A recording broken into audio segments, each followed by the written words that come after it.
hole, Mrs. Fox was tenderly licking the stump of Mr. Fox's tail to stop the bleeding. "It was the finest tail for miles around," she said, between licks. "It hurts," said Mr. Fox. "I know it does, sweetheart, but it'll soon get better."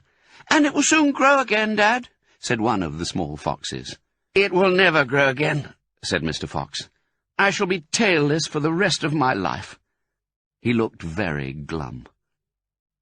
There was no food for the foxes that night, and soon the children dozed off. Then Mrs. Fox dozed off. But Mr. Fox couldn't sleep because of the pain in the stump of his tail. "Well," he thought, "I suppose I'm lucky to be alive at all. And now they've found our hole, we're going to have to move out as soon as possible. We'll never get any peace if we—" What was that? He turned his head sharply and listened.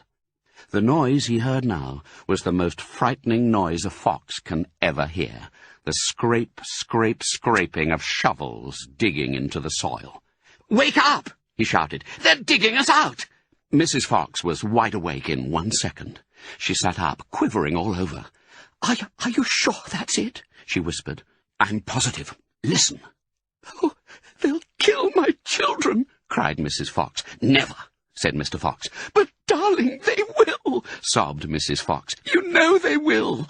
Scrunch, scrunch, scrunch went the shovels above their heads. Small stones and bits of earth began falling from the roof of the tunnel. "How will they kill us, Mummy?" asked one of the small foxes. His round black eyes were huge with fright. "Will there be dogs?" he said. Mrs. Fox began to cry. She gathered her 4 children close to her and held them tight. Suddenly, there was an especially loud crunch above their heads, and the sharp end of a shovel came right through the ceiling.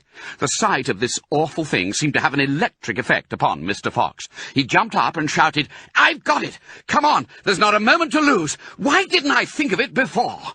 "Think of what, Dad?" "A fox can dig quicker than a man," shouted Mr. Fox, beginning to dig. "Nobody in the world can dig as quick as a fox."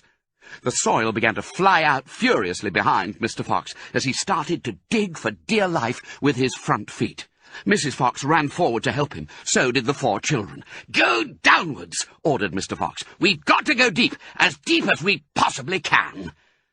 The tunnel began to grow longer and longer. It sloped steeply downward. Deeper and deeper below the surface of the ground it went. The mother and the father and all 4 of the children were digging together. Their front legs were moving so fast you couldn't see them.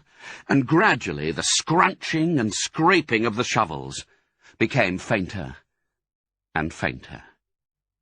After about an hour, Mr. Fox stopped digging. "Hold it," he said. They all stopped. They turned and looked back up the long tunnel they had just dug. All was quiet. "Phew," said Mr. Fox. "I think we've done it. They'll never get as deep as this. Well done, everyone." They all sat down, panting for breath. And Mrs. Fox said to her children, "I should like you to know that if it wasn't for your father, we should all be dead by now. Your father is a fantastic fox." Mr. Fox looked at his wife, and she smiled. He loved her more than ever when she said things like that.